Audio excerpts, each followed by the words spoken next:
Soy Javier Postigo, compañero de Ecoterrae, y bueno, de antemano muchas gracias a todos por asistir a este directo. Esperemos que se vayan conectando aquellos que se han ido inscribiendo.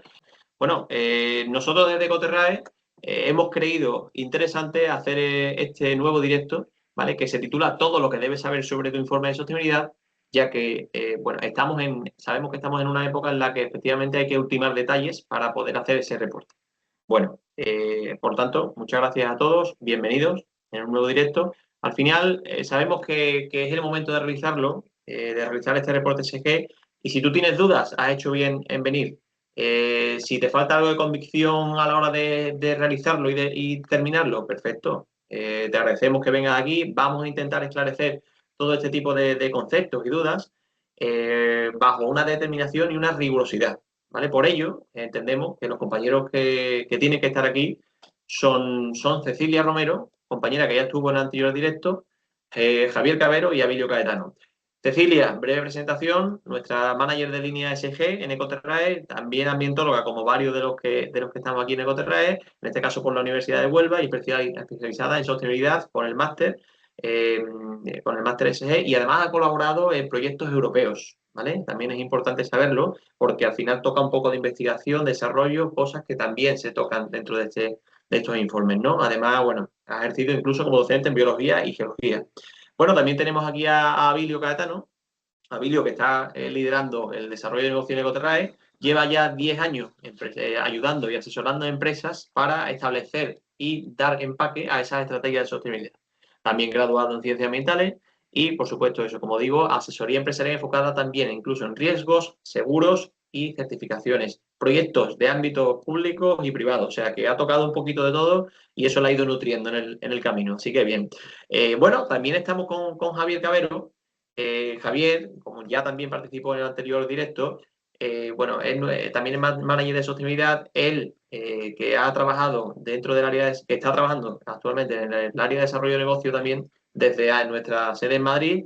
Bueno, fichaje de hace unos meses, Javier, gran fichaje, y además sigue ejerciendo como docente en la Universidad de Burgos y en la Universidad Católica de Ávila. Y bueno, su enfoque aquí en este directo también vamos a enfocarle sobre todo a las auditorías externas y verificación, ese proceso tan tedioso, ¿vale? Intentaremos darle, bueno, claridad al asunto.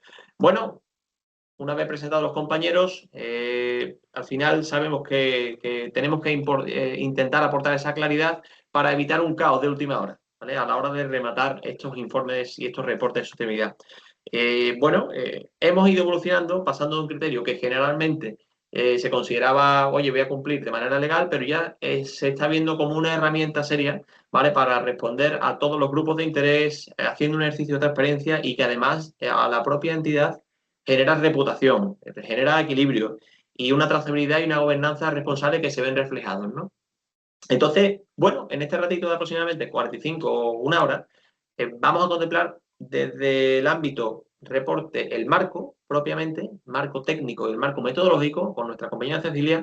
También tocaremos incluso en materia de finanzas sostenibles, inversiones, que también es muy importante, con Abilio, ¿vale? Vemos también doble materialidad que de manera transversal se va a ir tocando, y como hemos comentado, con Javier vamos a tocar ese proceso de verificación externa, que a veces se convierte en el monstruo final, pero que hay que verlo como un aprendizaje constante, ¿vale?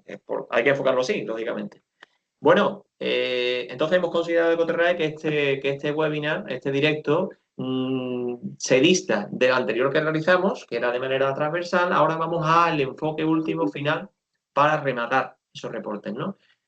Entonces, ya me dirijo a Cecilia, ¿vale? Cecilia, que sabemos de buena tinta, como vimos en el anterior, que tú controlas bien todo ese marco teórico y técnico.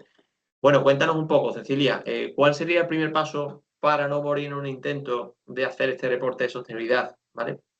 Porque al final la sostenibilidad aquí lo abarca prácticamente todo, ¿no? Cecilia, cuéntanos. Bueno, antes que nada, buenos días a todos y muchas gracias por asistir.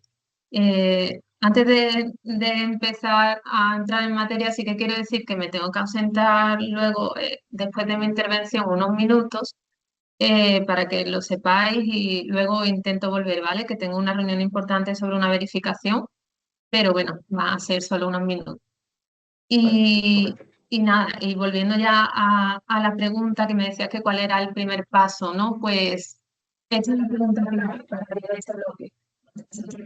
Prácticamente todo. Y si una empresa intenta medir y reportar cada rincón de su actividad a ciegas, el proyecto es inasumible. Por eso el primer paso lógico y obligatorio no es recopilar datos sin más, sino hacer una parada técnica para analizar nuestro contexto. Necesitamos una herramienta que funcione como un radar, que analice las características específicas de nuestra empresa, nuestro sector y nuestra cadena de valor para mapear el terreno. Y esa herramienta es el análisis de doble materialidad. Mm. Este ejercicio es, en esencia, un examen bidimensional que nos obliga a mirar a la organización desde dos perspectivas complementarias. La materialidad de impacto, que es el eje de dentro hacia afuera, donde identificamos y evaluamos los impactos reales y potenciales, positivos y negativos, que la operativa de nuestra empresa causa en el medio ambiente de las personas. Y luego la materialidad financiera, que es el eje de fuera hacia adentro, Mm. donde identificamos los riesgos y oportunidades SG externos que pueden afectar a nuestra rentabilidad, a nuestro estado financiero o al coste de capital a corto, medio o largo plazo. Por lo tanto, la normativa no nace como un mero trámite administrativo ni como un capricho regulatorio, sino que es el filtro de viabilidad y el cimiento estratégico de luego todo el informe. Ya de hecho, la Ley 11/2018 funcionaba bajo la materialidad, pero era una materialidad simple que queda muy lejos del análisis bidireccional de la doble materialidad. Pero bueno, sirvió como germen. Y ahora con la CSRD, la doble materialidad es un requisito obligatorio. ¿Qué pasa? Que hay empresas que quedan fuera, ¿no?, de los límites de la CSRD. Sin embargo, desde mi opinión, pues este ejercicio sigue siendo altamente recomendable. La doble materialidad no sirve únicamente para saber qué se tiene que reportar en un informe anual, sino que es la piedra angular para cualquier acción estratégica que la empresa quiera emprender en materia de sostenibilidad. Si una compañía quiere diseñar un plan estratégico de sostenibilidad, definir objetivos, mitigar sus riesgos operativos, etcétera, pues necesita saber con precisión en qué centrarse. Al cruzar los impactos reales con los riesgos financieros del negocio, la materialidad te dice exactamente dónde poner el dinero y el esfuerzo para generar un valor real y proteger la rentabilidad de la empresa. De Mm. hecho, eso lo vemos en el día a día con nuestros clientes. Es que cuando presentamos los resultados a un comité de dirección, la reacción suele ser muy positiva. A veces se sorprenden con aspectos que no tenían en el radar. Otras veces los resultados simplemente sí que confirman sus intuiciones, pero en cualquier caso siempre coinciden en el valor del ejercicio. Es una radiografía muy completa de la empresa. Ujú. No, desde luego me ha quedado claro que radiografía, resonancia, llámalo como quiera, pero es que es clave para la Mm. estrategia propia de la empresa. Vale, entonces si nos vamos a esa práctica, ¿vale? A aplicarlo, ¿cuál es el marco metodológico actual para aplicar la doble materialidad? Pues hoy en día la base sobre la que diseñamos la doble materialidad es el borrador del estándar SRS-1, cuya consulta pública oficial por parte de la Comisión Europea concluyó, creo que el pasado 3 de junio, y su aprobación definitiva pues se espera a finales de este mismo mes o ya para el mes siguiente.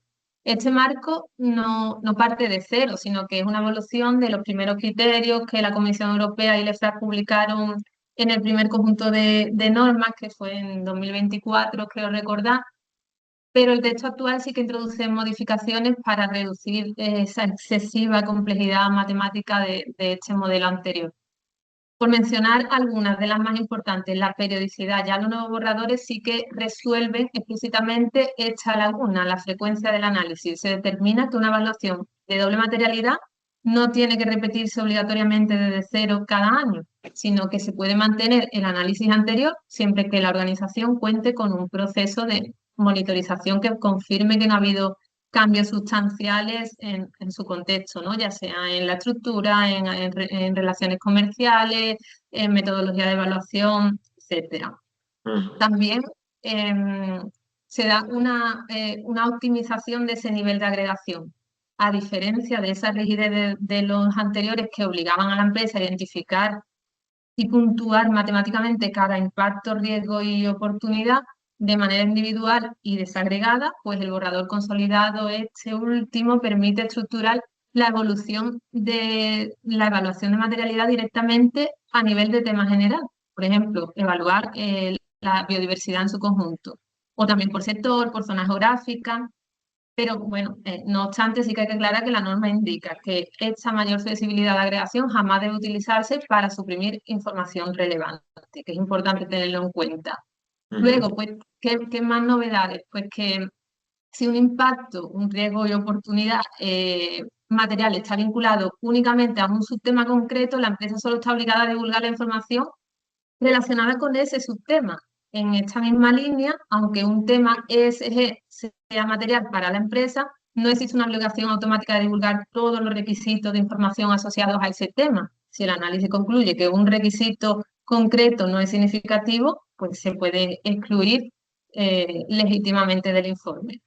Más cosas, los umbrales de materialidad financiera. Se refuerza la vertiente financiera de la doble materialidad exigiendo que estos riesgos y oportunidades se conecten de forma más explícita con magnitudes financieras observables, como ingresos, costes, inversión, etcétera, para reducir esa interpretación que había anteriormente y acercar esta materialidad a la lógica del análisis financiero tradicional. Luego, la escala de puntuación, ya entrando en algo más técnico, pero acabo con esto para no alargarme mucho más porque podría estar hablando de esto durante todo el webinar. Pues los impactos negativos resuelve esa confusión que había sobre cómo puntuar estos impactos. En el caso de los impactos negativos reales, la gravedad se evalúa según el daño acontecido durante el año que se está reportando, permitiendo considerar las medidas de mitigación operativas, pero prohibiendo atenuar esa gravedad porque haya acciones de reparación posteriores. ¿Qué quiero decir con esto? Se evalúa la norma dice que se evalúa tal como ocurrieron en el año, considerando mitigación pero no reparación. Si tu empresa ha contaminado un suelo en ese año, el impacto real ya ha ocurrido y su gravedad se mide por el daño causado. Si tenías, no sé, filtros instalados que contuvieron parte de ese vertido, eso es mitigación y eso sí reduce realmente la gravedad del impacto. Pero si después de ese impacto, de ese vertido, tú gastas 1 millón de euros en limpiar y restaurar esa zona, eso es reparación. Y la norma dice que no puedes usar esa limpieza para decir que el impacto no fue grave, porque el daño original existió durante ese periodo de referencia. Entonces, esto lo aclara explícitamente esta nueva modificación. La reparación sí que la tienes que divulgar, obviamente, pero no puedes camuflar la gravedad del impacto con esa reparación. Para los negativos potenciales, la gravedad y la probabilidad se determinan considerando única y exclusivamente las políticas y medidas de control que ya se encuentran plenamente ejecutadas e implantadas en el cierre del periodo. No puede ser reducir la puntuación de un impacto basado en el futuro o promesas, nada de eso. Ya termino con los Cecilia, impactos positivos. Cecilia, disculpa que no se ha oído la última frase, por favor.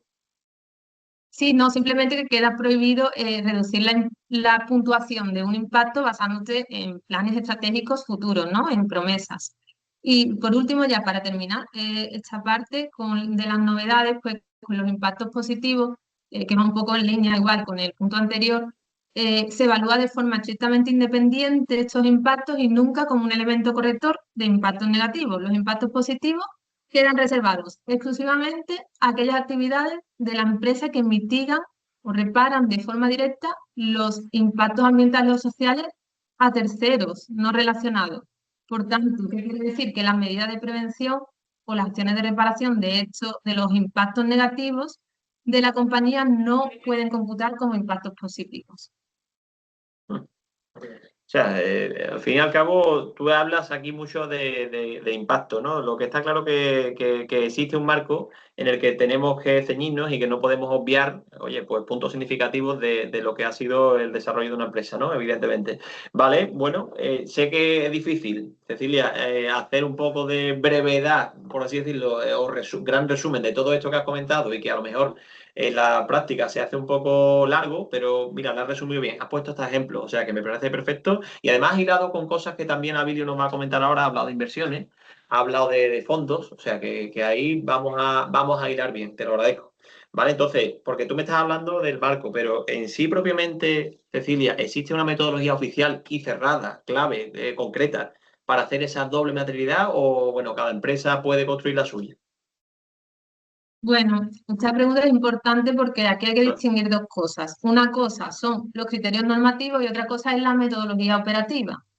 Sí que se establecen los principios y criterios que deben respetarse, incluso en este borrador del que hablo se introduce la idea del enfoque descendente que permite que en determinados casos la empresa pueda concluir la materialidad o la no materialidad de un tema a partir del análisis de su contexto, sin tener que hacer una evaluación pormenorizada de cada giro individual. Pero esto no significa decidir a dedo. El propio estándar dice que cuando esta conclusión no es evidente, hay que hacer una evaluación específica. Y aquí está el punto clave. Existen criterios, existen guías de FRAP, pero no existe una plantilla oficial en la que tú metas los datos de tu empresa y te devuelva resultados. Lo que existe es un marco de criterios. Por eso se debe definir una metodología coherente, trazable y defendible ante una auditoría. El estándar admite que no siempre hará falta una puntuación cuantitativa exhaustiva, pero sí exige basarse en información razonable. ¿Cómo hacemos esto? Bueno, en nuestro caso en Ecoterrae lo aterrizamos precisamente así, con una metodología estructurada que cruza varias capas de análisis. Ordenamos los temas y subtemas de los SRS, evaluamos la vertiente financiera con un análisis muy exhaustivo de riesgos corporativos, incorporamos riesgos globales, riesgos sectoriales con un análisis muy amplio del sector y también cadena de valor. Y en paralelo trabajamos la materialidad de impacto, incorporando un análisis exhaustivo de impactos ambientales y sociales, teniendo en cuenta todas las pautas de la norma sobre si son reales o potenciales, su escala, alcance, carácter irremediable, probabilidad, posible vínculo con derechos humanos, etcétera. Incorporamos también a los grupos de interés que se han evaluado también previamente y otro análisis sectorial para el tema de los impactos. Y el resultado no es solo una matriz final de doble materialidad, sino una trazabilidad completa de todo el razonamiento, porque un tema entra, porque otro se queda fuera, qué fuente lo sustenta, qué criterios ha aplicado, y también, por supuesto, el resultado es una herramienta fundamental para la toma de decisiones estratégicas y una guía sobre qué puntos de datos concretos te toca reportar si en tu caso tienes que hacer el reporte. Vale. Vamos, la verdad que al final como compañero también me siento orgulloso de compartir trabajo con vosotros sabiendo el esfuerzo que habéis puesto en elaborar esta estructura. O sea que desde ahí, vamos, por mi parte chapó en ese sentido, los compañeros de la línea, porque sé que es un trabajo, y lo habéis visto aquí los asistentes, que requiere de muchas aristas, no es una cosa sencilla, es bastante compleja y al final hay un trabajo importante detrás, ¿no? Entonces, también ha hilado, y ahí con Javier hablaremos después, con el proceso de verificación externa, que también lo ha comentado Cecilia. Y bueno, vamos ahora, aunque es verdad, Emilio, que lo hemos comentado antes, que estaría bien que interactuaseis entre vosotros para que sea un poquito más tertulia y no tan directa, que parece esto un quiz de preguntas y no puede ser. Por supuesto, los compañeros, los asistentes que estén ahora mismo conectados pueden dejar sus preguntas, ¿vale? De manera transversal durante el directo de Coterrae y al final la responderemos. Bueno, si nos vamos ahora con Abilio, como hemos dicho antes, vamos a hablar de temas de fondos de inversión, finanzas, etcétera. Bueno, en este contexto actual, Abilio, ¿por qué es tan importante entonces que, sobre todo, las empresas participadas en un fondo tengan bien estructurado y trabajado su reporte SE? Y voy más allá incluso, ¿vale? Si nos metemos en la evaluación de esos informes, esos documentos, ¿vale? Se puede convertir realmente en una herramienta buena de gestión y conocer tu propia empresa, en la toma de decisiones sobre todo. Vale, perfecto. A ver qué digo, porque el listón lo ha dejado alto la señorita Cecilia. Eh, a ver, este webinar sobre reportes de ESG, quizás los que han asistido están muy enfocados en la parte de estado de información no financiera por parte de la Ley 11/2018, pero un reporte ESG puede ser de muchos tipos. Y os diría que todos, o la grandísima mayoría, se deberían sustentar en todo lo que ha comentado Cecilia. Al fin y al cabo, la materialidad es la priorización de esos temas de sostenibilidad en función de lo que puede afectar o lo que afecta a la empresa. En este sentido, hay distintos estándares. Uno de ellos, estándares no, o por lo menos tipos de reportes, uno de ellos es el que comenta Javier, la parte de los criterios ESG o los KPIs ESG, que lo llaman, ¿no? Vinculados a el mundo financiero. Aquí, el objetivo de todo esto, de todos estos reportes ESG, al final no es otro que el de aportar información a los grupos de interés y concretamente, en función del que elijas, a un grupo de interés en concreto. Hace muchos años se utilizaba lo que se llamaba GRI, que era, se llama GRI, es un estándar que es voluntario, que se utilizaba para hacer las memorias de sostenibilidad. Quizás ese estaba más enfocado a grupos de interés pues un poco más masivos, ¿no? O más genéricos, tipo clientes, proveedores, comunidad, etcétera.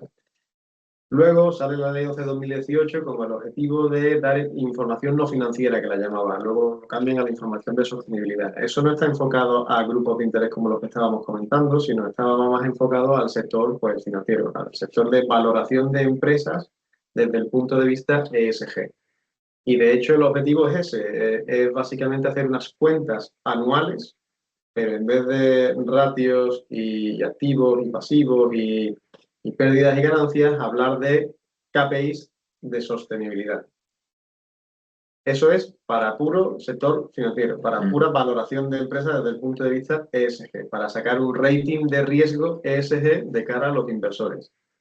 Eso no funcionó con la Ley 11/2018 y por eso habéis visto que ha salido pues todo lo que ha salido desde 2021, 2020 aproximadamente con la CSRD, que viene a paliar pues todas esas deficiencias que tenía la NFRD. NFRD es Non-Financial Reporting Directive, está en 2014 y se trajo en España en 2018, y la CSRD pues es la Corporate Sustainability Reporting Directive, que estandariza a través de los ESRS, European Sustainability Reporting Standard, la forma en la que vais a reportar los distintos KPIs que os estaba comentando. Es decir, con la ley 11/2018, la ley pues te decía, háblame de biodiversidad o del impacto que tienes en la biodiversidad.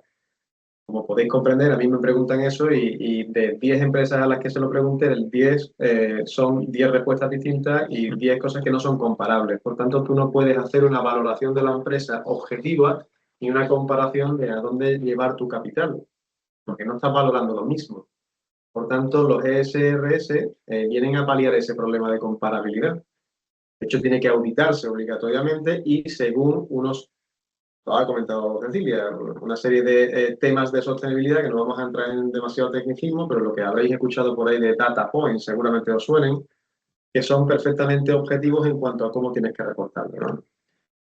Digo todo esto porque la vinculación con lo que comenta Javier, de la vinculación de estos KPIs de sostenibilidad con el mundo financiero, viene por ahí. Luego tenemos otra normativa que es la SFRD, ya son muchos acrónimos, Sustainable Finance Disclosure Regulation, ¿vale? Que básicamente regla lo que sería la vinculación del sector financiero con la sostenibilidad.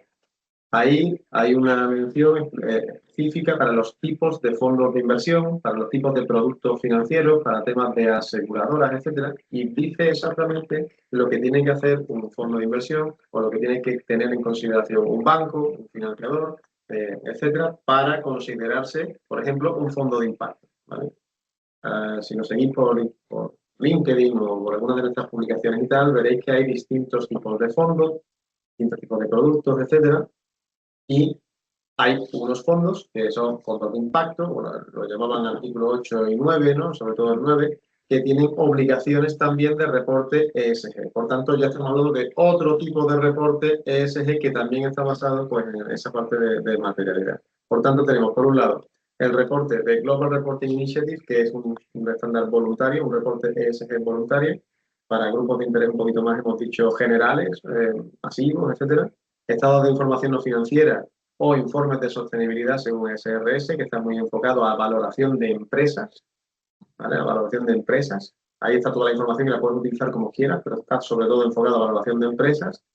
Y tenemos por otro lado los reportes ESG del mundo financiero, que están más enfocados a la descripción de cómo ese producto financiero está financiando, para la redundancia, un producto que realmente es sostenible, ¿vale? Es verde. De hecho, cuando no sé si estáis familiarizados, pero con este mundo, pero los fondos de inversión pues tienen su regulación, sus perfiles públicos en la CNMV y tiene un folleto, ¿vale? Tiene un folleto en el que tú, pues, bueno, puedes verlo, dónde invierten, sus tesis de inversión, etcétera, y en uno de los últimos puntos es el reporte ESG, ¿vale? Es una estructura estándar que podemos compartir con todos vosotros si queréis verlo, ¿vale? Y que también está, pues, hablando de todos estos temas de sostenibilidad. En función de cuál elijas, cada uno tendrá una funcionalidad. La temporalidad de este webinar está muy alineada, sobre todo con el cierre de cuentas de las empresas que, bueno, que cierran en junio, ¿vale? No todas las empresas tienen un año natural que coincide con el ejercicio, ¿vale? Y muchas lo tienen pues desfasado unos meses, ¿no? Por tanto, hay muchas empresas que cierran en junio. Sepáis que ese estado de información no financiera pues tendrá que estar pues, formulado en los 3 meses siguientes al cierre y aprobado en los otros 3 meses siguientes. Ahora Javier pues, puede entrar un poquito más en materia en ese sentido. Esos estados de información no financiera son los reportes que van a utilizar, en el caso de que os interese, las empresas inversoras, los bancos, las aseguradoras, todos, ¿vale? Todo el capital es lo que van a utilizar para valorar vuestra empresa desde el punto de vista ESG. Es decir, un private equity, un fondo de impacto, un banco para financiarte un proyecto de lo que sea, por ejemplo, una operación de circulante muy grande, etcétera, puede tener productos exclusivos vinculados a criterios ESG que te lo van a valorar con el estado de información no financiera por delante. Y es esa la funcionalidad, no es otra, ¿vale? Y esa es la relación que me contaba, que preguntaba Javier entre todo esto que estamos contando y los fondos de inversión, el sector financiero y tal. De hecho, no sé si tampoco sabéis cómo se funciona este tipo de fondos, pero todo cuelga de una gestora, que en el marco español es una sociedad gestora de empresas de inversión colectiva, lo conoceréis como SGEIC, que es la propietaria de los vehículos, ¿vale? Os pongo un ejemplo. Ahora mismo hay mucho biometano, ¿vale? Hay mucha inversión y especulación en biometano. Hay una SGEI, ¿vale? Una sociedad gestora que tiene muchos vehículos con distintas tesis de inversión. Muchos de esos vehículos son fondos de impacto. ¿Impacto por qué? Porque están invirtiendo en un producto que está vinculado a la sostenibilidad. Y ahí después podemos comentar un término extraño que se llama taxonomía, que si queréis podemos comentar, pero la forma de probar que esas participadas dentro de ese fondo son sostenibles no es otra que un reporte ESG en base a uno de los estándares que hemos comentado.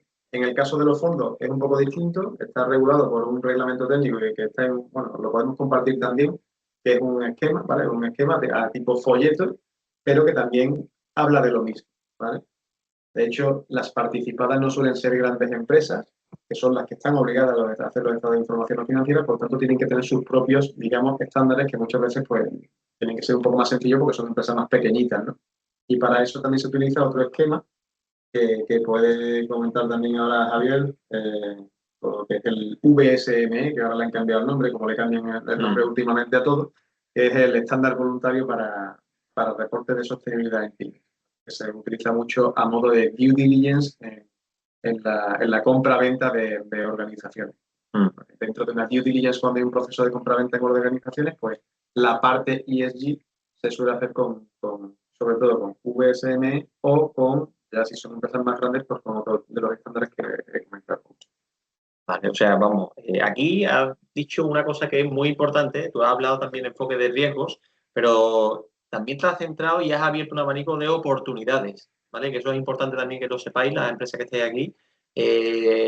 Diferentes oportunidades en materia de inversión, de finanzas, y todo está enfocado siempre en relación con ese ejercicio de reporte que estés haciendo, ¿no? Entonces, Abilio, me has hablado de multitud de acrónimos, sabemos que no es sencillo, pero has ido explicando poquito a poco algunos de ellos. Me has hablado también de due diligence, ¿vale? Y bueno, si ya has comentado un poco, no sé si quieres comentar algo más al respecto sobre due diligence de la propia compañía, está esa opción, ahora comenta si quieres, pero sobre todo si yo soy un inversor, ¿vale? ¿Dónde voy a hincar el diente de cara a ese informe ESG? ¿Vale? ¿Qué es lo que tengo que realmente ver en ese informe si me interesa? En función de alineado con los objetivos de impacto propio de la estrategia, entiendo, de la corporativa, ¿no? La estrategia corporativa. Efectivamente. Bueno, son dos preguntas en realidad. en cuanto a la última, ¿no? ¿Dónde hincarle el diente a esa Eso es. deficiencia? Al fin y al cabo, estos inversores, estos instrumentos de financiación, etcétera, están vinculados a una tesis de inversión o a un criterio de inversión, oye, pues tiene que estar vinculada la empresa a ese objetivo, ¿vale? Por tanto, si un fondo de impacto, su tesis de inversión, por ejemplo, como el último que he hablado, era para invertir en agricultura regenerativa, dentro de esas participadas, los informes ESG van a estar muy vinculados en el reporte de los KPIs, indicadores vinculados con el impacto positivo, negativo, real, potencial, o los riesgos o oportunidades a nivel corporativo relacionados con la agricultura regenerativa, sin obviar el resto de KPIs, por supuesto, pero dentro de esos indicadores, pues digamos que son los materiales, ¿no? En cuanto a las oportunidades de todo esto, como bien ha dicho Cecilia en su intervención, el análisis de materialidad y el estado de información no financiera son el diagnóstico de sostenibilidad completo y perfecto de una compañía. Por tanto, estamos viendo directamente en esa radiografía o resonancia, como tú ya la llamabas antes, un listado de todos los gaps, todos los huecos que hay dentro de la compañía y que tenemos que tener al día. Y os pongo ejemplos clarísimos. Hemos tenido clientes que, por ejemplo, dentro de su estado de información no financiera, pues no tenían controlado que había un requisito legal que le obligaba a tener sería la garantía financiera en cuanto a responsabilidad ambiental. En caso de que pase algún impacto ambiental negativo, la empresa estaba obligada todas a reparar ese daño ambiental y en ese caso a tener una póliza de responsabilidad ambiental. Llega a pasar algo y la empresa se arruina. Y se arruina y no se hubieran dado cuenta de ello si no fuese por el estado de información no financiera. O requisitos legales que saltan cuando empiezan a hacer el diagnóstico de sostenibilidad. Ahora, por ejemplo, hay mucha novedad normativa en cuanto a, por ejemplo, ajuste de carbono, de frontera de carbono. EUDR, que os sonará, ¿no? European Union Deforestation. Eso te iba a decir, tira de acrónimo, Abilio, tira de más acrónimo. No me gustan los acrónimos. O, por ejemplo, la última legislación que afecta pues, a una gran cantidad de empresas, que es la Ley de Movilidad Sostenible, ¿vale? En este caso, pues clientes que en lo que estamos trabajando con estados de información no financiera, pues les ha saltado la alerta de que tienen que cumplir antes de diciembre de este año con tener un plan de movilidad sostenible al trabajo. Todas las empresas que tienen más de 200 trabajadores en plantilla, en un centro de trabajo, perdón, o 100 personas por turno, entre otros, vamos a simplificarlo mucho, tienen que tener ese plan de movilidad sostenible al trabajo, ¿vale? Es decir, darle a los trabajadores las alternativas necesarias para que la movilidad in itinere tenga el menor impacto medioambiental posible, sobre todo en temas de emisiones. Por tanto, este tipo de requisitos legales no los vas a identificar a no ser que estés con un diagnóstico de sostenibilidad actualizado todos los años, porque van a seguir saliendo normativas y eso no va a parar. Y la única forma de estar al día con todo esto y evitar, sobre todo, que peguemos un patinazo importante, pues es sobre todo pues, trabajar en este sentido. Sí, no, al final esos patinazos han venido aquí a Ecoterrae en alguna ocasión, algún cliente asustado porque bueno, no contemplaba cierto movimiento normativo de última hora y ahí le tuvimos que asesorar en base de esos marcos metodológicos y demás que había.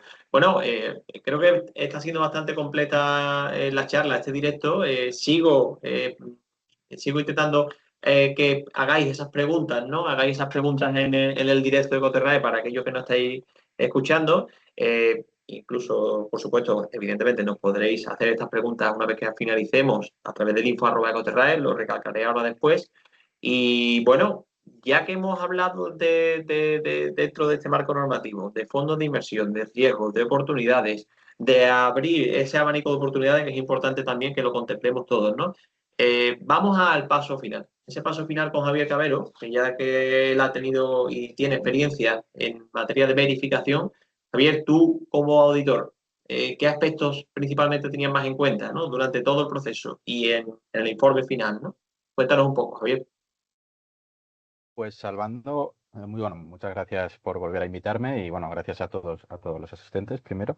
Y respondiendo un poco a tu pregunta, tocayo, y salvando un poco las diferencias que hay entre el tipo de entidades de verificación, ¿no? Que existen en la actualidad, ¿no? Tanto desde el mundo más financiero como desde el mundo de la certificación. Principalmente, ¿no? Desde el punto de vista del verificador, nos centramos en el riesgo, ¿no? Lo primero que se realiza por parte del verificador es un análisis del riesgo material, no es el riesgo para la empresa, sino es el riesgo para que el verificador, ¿no? emita una conclusión, ¿no? Sobre si el informe es, vamos a hacerlo así, más o menos correcto, o desfavorable, o de una manera denegada, ¿no? Es decir, no emito conclusión. Entonces, el primer paso que se realiza generalmente, ¿no? por el verificador, y lo que tiene muy en cuenta es la propia materialidad de la organización. Es decir, y además esto va a tener mayor importancia, ¿no? con la aplicación, ¿no? de la nueva normativa y también del enfoque, ¿no? que se está dando también desde por ejemplo, el ICAC y desde pues, este tipo de organizaciones, ¿no? Se va a basar la verificación en base a la materialidad del propio cliente. Es decir, si para ti un aspecto no es material, yo no voy a verificarlo. Y no debe estar contenido en el informe, esa es la diferencia. Ahora o hasta la actualidad, o en la actualidad muchas veces era yo voy a reportar y reporto todo, o por si acaso, o porque lo utilizo como una herramienta de marketing, que al final este tipo de informes también se ha utilizado como una herramienta de marketing, ¿no? De cara a clientes o de cara al consumidor, ¿no? Pues de plantearlo, de incorporarlo dentro de la página web.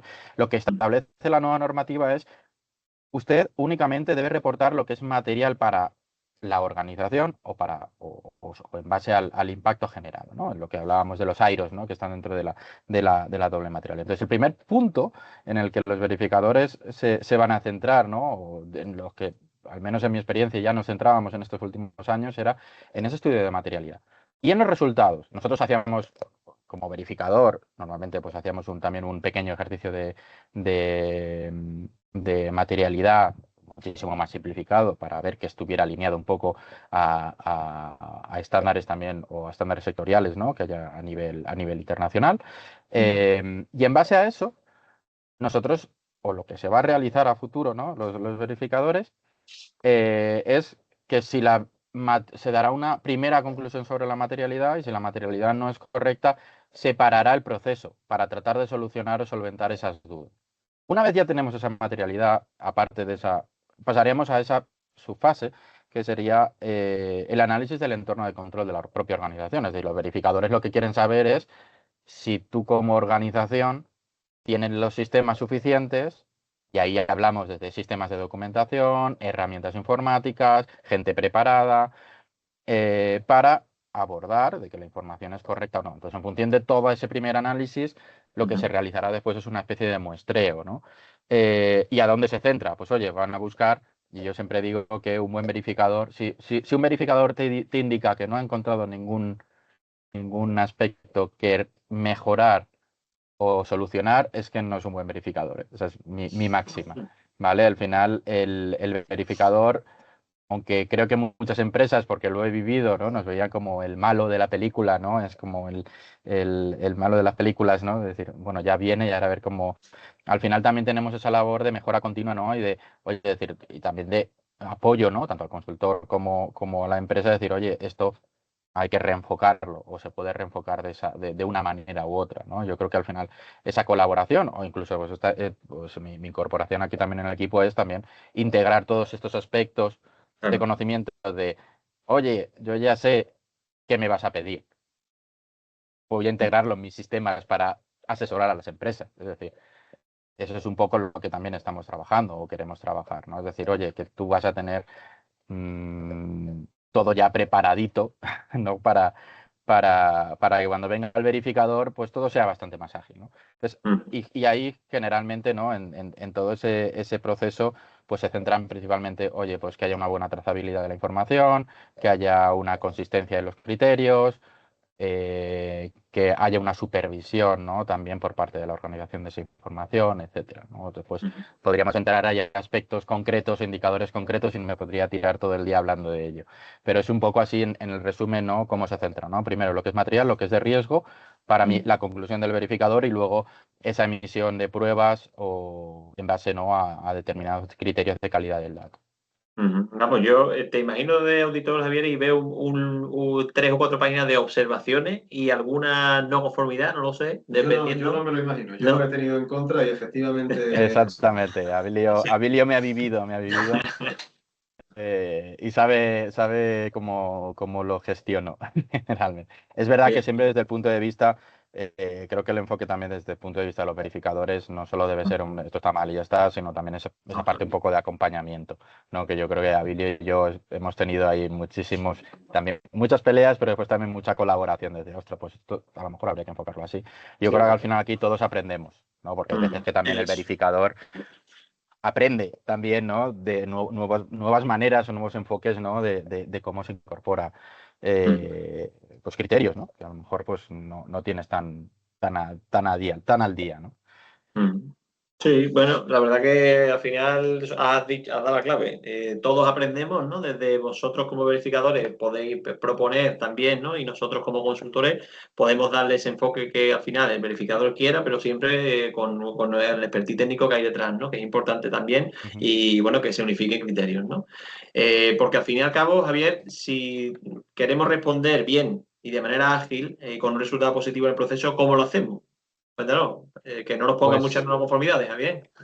bueno, eso es casi una no conformidad, a veces o una salvedad también como se termina, a veces también es una herramienta también para mover determinados temas dentro de la organización, ¿eh? No lo veamos como algo enteramente negativo. Lo negativo sería si no te emitieran conclusión, que yo he llegado a no emitir conclusiones. Y ahí sí tienes un problema porque eso ya no sale, no para adelante. Pero sí que, ¿cómo lo enfocaría? ¿No? Yo creo que al final, desde el momento uno en el que empiezo a hacer mi doble materialidad, o si ya la tengo desarrollada, ¿no? Pues esos ejercicios, ¿no? De reporte, es tratar de tener todo lo máximo documentado que se pueda tener.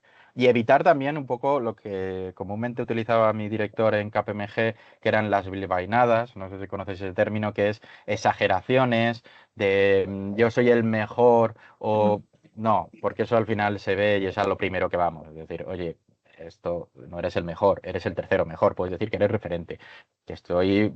Esos son términos y a lo mejor son un poco más tonterías, pero también un poco te dan esa idea, ¿no? No inventar. O sea, es preferible indicar, estoy trabajando en ello, no lo tengo, que decir, sí, tengo una política, no, porque es que te la voy a pedir. O sea, todo lo que esté en ese informe está sujeto a la verificación. Por tanto, todo lo que tú estés incorporando debe estar soportado, ya sea por política, ya sea por facturas. Si no tienes facturas y tienes que explicar las estimaciones, obviamente ayuda mucho al verificador si tú ya tienes unos procedimientos internos de cómo desarrollar todo, porque es tan fácil decir, perfecto, pues vamos a ver. Sí, perfecto, genial. Hay una no te lo has inventado, ¿no? O has metido por cumplir, ¿no? Y luego también tener muy bien delimitado el alcance. Yo me he encontrado casos de, no, no, si he metido estos 5 centros, yo ya, pero yo me he metido en tus cuentas anuales, amigo, y tienes 50 centros más. Dice, es que esos estaban en otro país y pensaba que no los tenía que incluir. O, no, no, no, eso es clave. Y una de las principales peleas que he tenido yo también, dentro de incluso de los equipos de verificación, con compañeros, ¿no? De profesión, es decir, verás mirado bien el alcance, que no se te escape nada. Súper importante el tema de asegurarte que estás reportando la totalidad o o lo significativo, ¿no? Por decirlo así. Y entonces es un poco eso, ¿no? Es tan fácil como ir preparando, tenerlo documentado, procedimentar todo lo que se pueda. Obviamente, si se dispone de herramientas informáticas o está digitalizado, mejor, facilita muchísimo el trabajo, pero es verdad que después allí detrás hay un coste y no todas las organizaciones, ni, ni, ni todos los... Ni para todos los indicadores, hay que tener en cuenta que estamos hablando de información muy heterogénea, se dispone también de herramientas suficientes, ¿no? Y hay que ver también desde el punto de vista que no es lo mismo una multinacional que tiene pues, los recursos a una empresa de 250 con un centrito, que a lo mejor una herramienta se le viene grande. A lo mejor es tan fácil como tener tu propio Excel o tu propio documento donde lo tienes bien documentado, ¿no?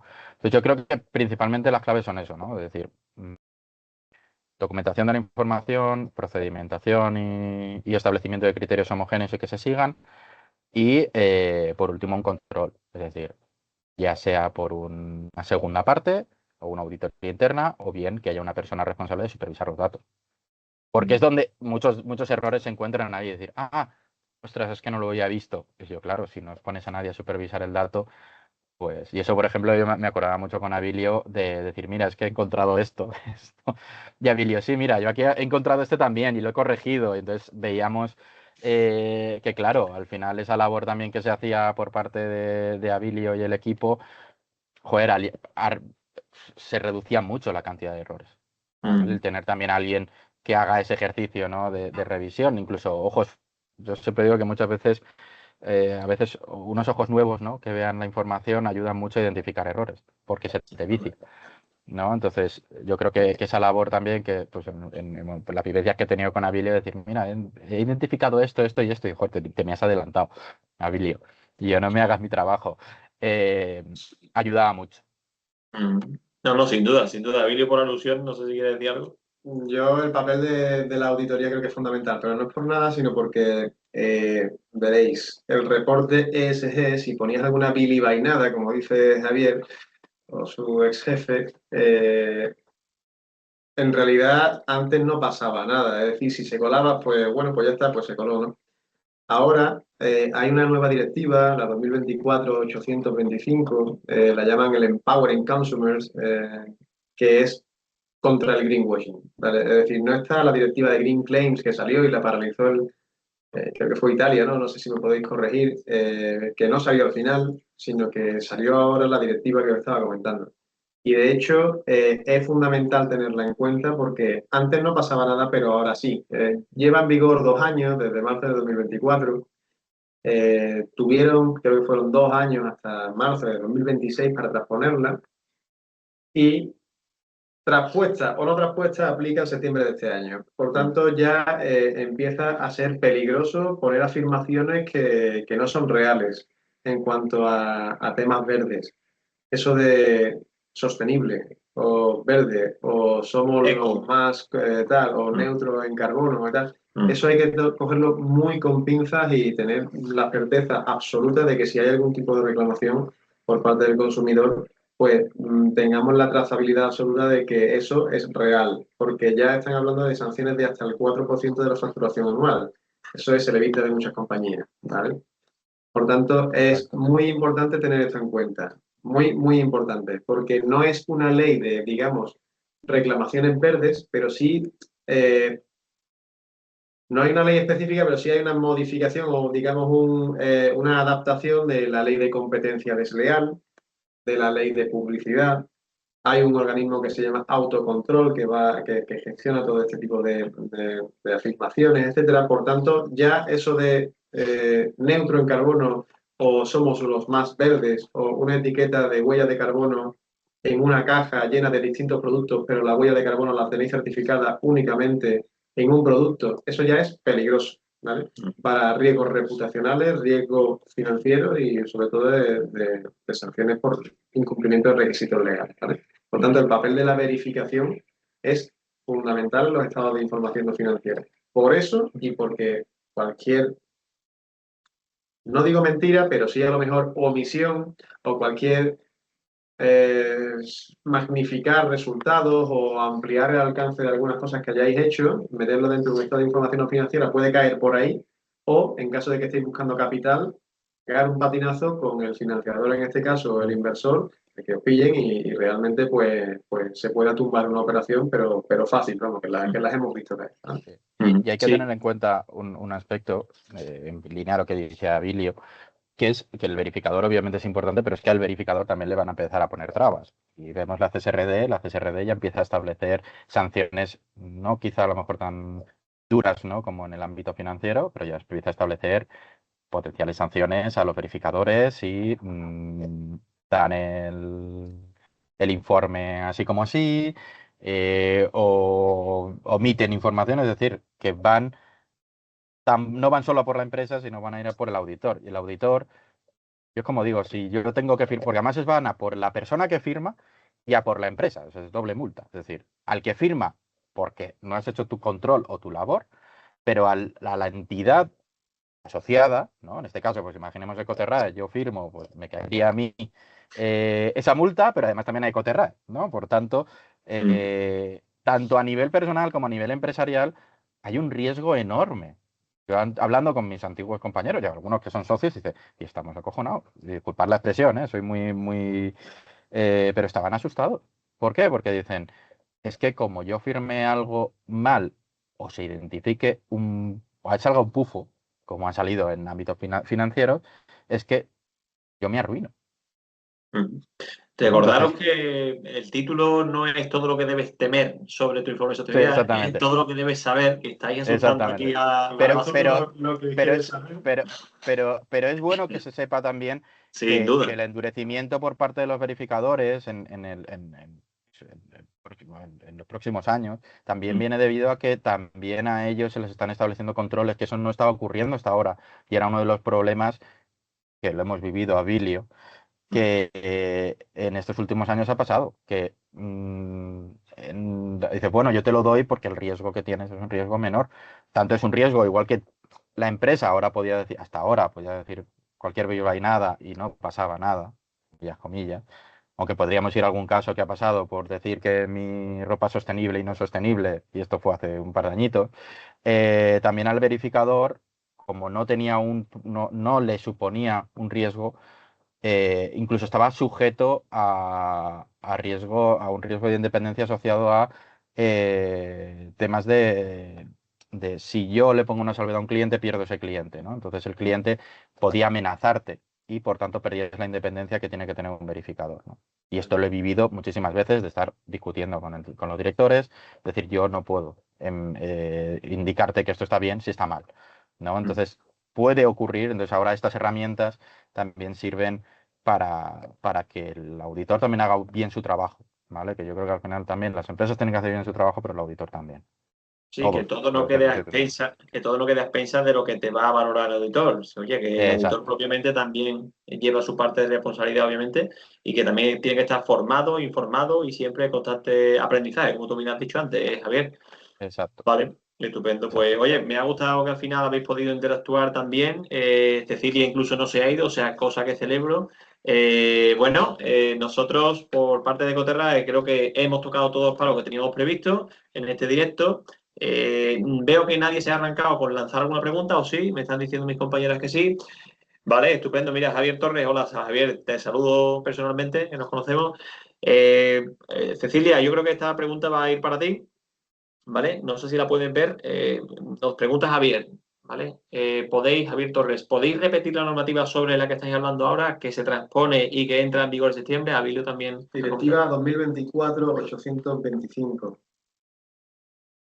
Si no, Javier, ya sabes, si no has podido pillarla. No, la voy a buscar. Vale, estupendo. En cualquier caso, Javier, te agradecemos la participación. Ya sabes que, bueno, tienes nuestro contacto, te conocemos. Info@ecoterra siempre está disponible. Y bueno, en vista de que no hay más preguntas, Mira, yo sí te voy a hacer una pregunta. venga, perfecto. Después, no sé si ha llegado, creo que sí, ¿no? En el foro ha llegado el enlace al BOE con tu Sí. directiva, ¿no?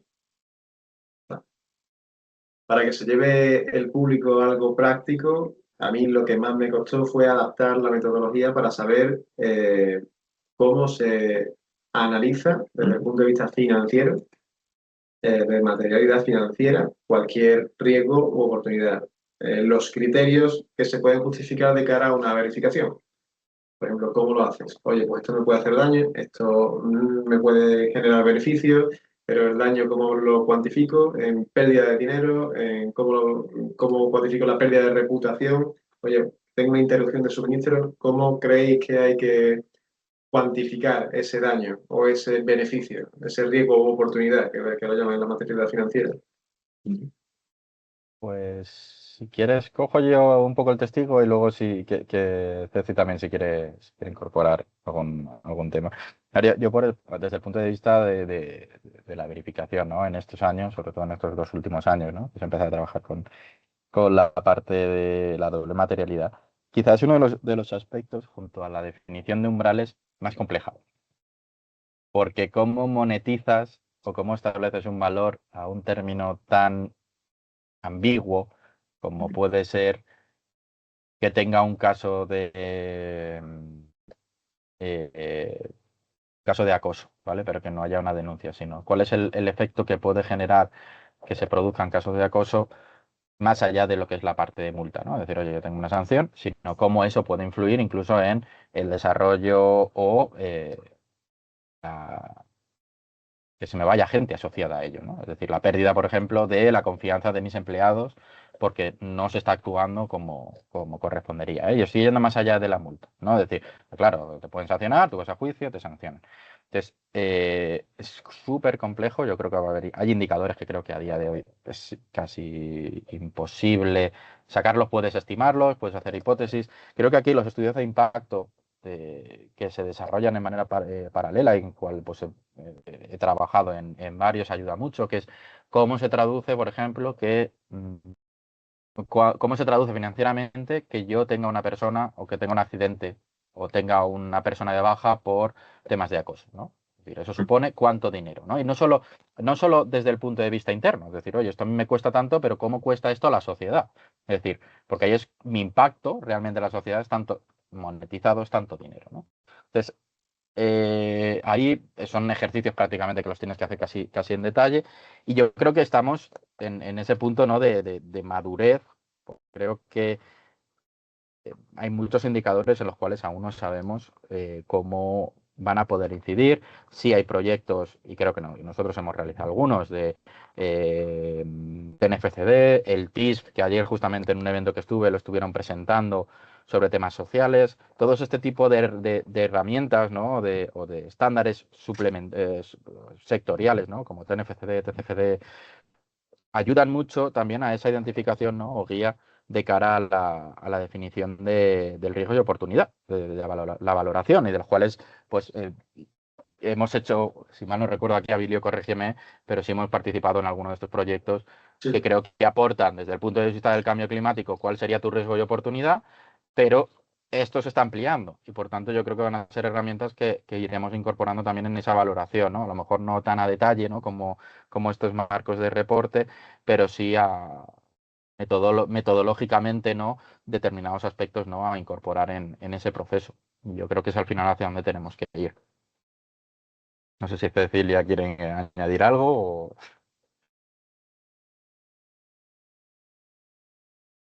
Silvia, aquí los compañeros hablan mucho, pero yo también te quiero oír. Cuéntanos, cuéntanos.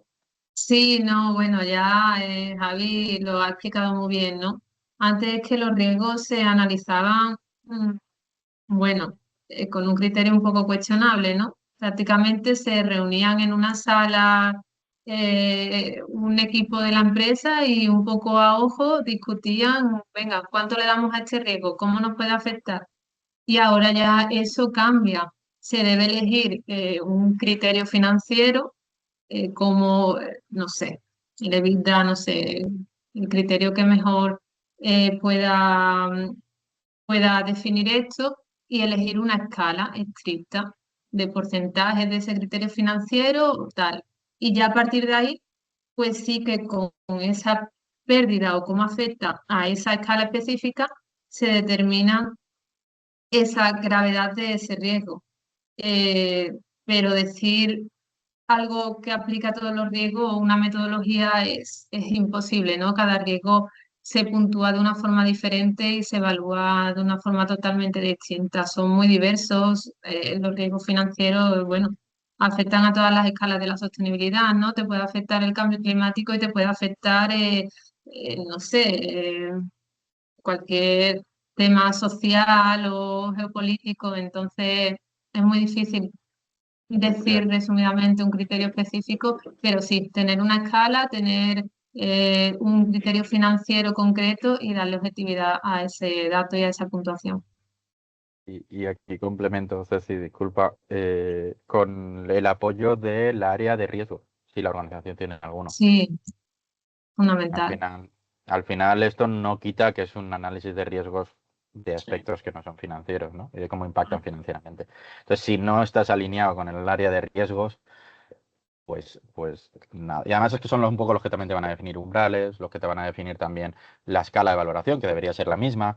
Entonces yo creo que al final también ese ámbito también transversal, que muchas veces nos queremos quedar solo el Departamento de Sostenibilidad o el Departamento de Medio Ambiente con estos temas, no, tiene que ser un ejercicio ya cada vez más transversal. Efectivamente, tal cual lo estás diciendo, porque sabemos de buena tinta que no depende, no puede depender todo ni del director de sostenibilidad, ni el propio área de sostenibilidad. Al final es tan transversal que todas las partes tienen que participar. sin la participación de todas las partes, probablemente no se hagan bien las cosas, al fin y al cabo, y saldrá por algún lado, bueno, alguna no conformidad, observación, etcétera, ¿no? Siempre para mejorar. Bueno, yo creo que hemos puesto ejemplos prácticos, que era una cosa importante. Los compañeros habéis visto que a través de sus voces expertas ya en la materia han podido incluso intercambiar ideas e incluso hemos tenido la pregunta. Yo creo que lo vamos a dejar aquí, ¿vale? Para no divagar más en el tiempo. Ya sabéis que podéis contar con nosotros, con Ecoterrae, para resolver cualquier duda bien plasmada dentro de este directo o otras que se os vengan a la cabeza a través del info@ecoterrae.com, el teléfono, la página web, las redes sociales, formas ahí para contactarnos, o sea que no habría problema.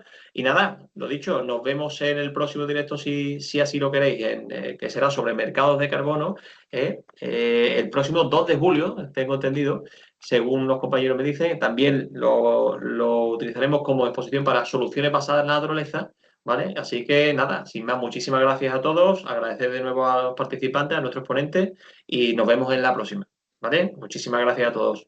Saludos. Gracias.